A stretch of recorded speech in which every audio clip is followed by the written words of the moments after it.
At launch, we're looking at bringing 4 classes into the game. We've got Rage, which is a heavy melee character.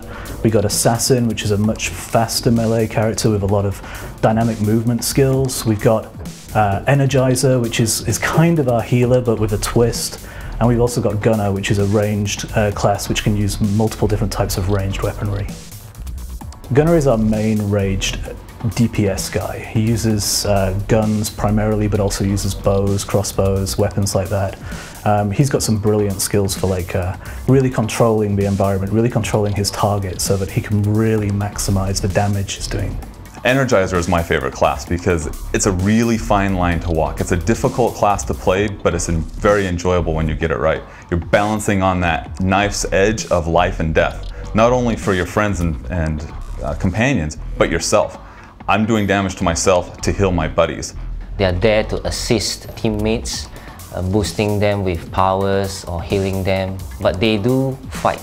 So what's interesting about the concept of the Energizer class is it's kind of a battery. It can draw in energy from mobs and distribute that energy as health to a friendly target.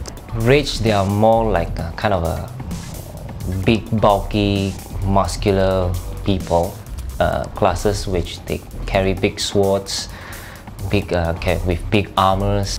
With Rage, what we've got is our Barbarian class, effectively. He's a real heavy hitter. He uses two-handed weaponry. All his swings, they can hit multiple targets at the same time, so there's a lot of AoE skills, and it's also really got some really beefy-looking, sort of oversized weaponry. Assassins are our stealthy class. They would be the ones that hide in the shadows, that come from nowhere. One of the key things about that class as well is mobility, the ability to get to targets quickly, almost teleport to targets to begin attacks. They can also stealth. It's the only class in the game that has stealth and can attack coming out of stealth as well. So in designing these classes, we really wanted players that choose one of these 4 classes to really work together, and we designed them in such a way that they really complement each other. We're not as fixed as some other MMOs. We don't really have just a tank. We don't really have just a healer. We've really softened that down for this game, and it allows everybody to be involved in combat.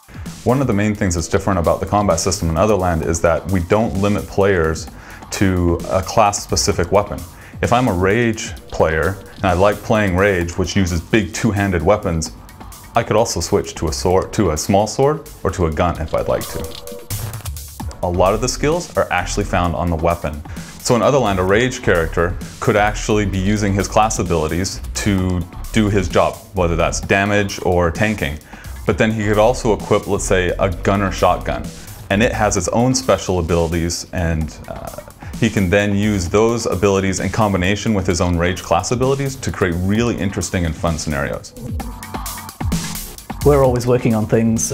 We are actively developing our 5th class, which will be available post-launch, and I'm not going to give too much away, but what would a cyberpunk action MMO be without a hacker?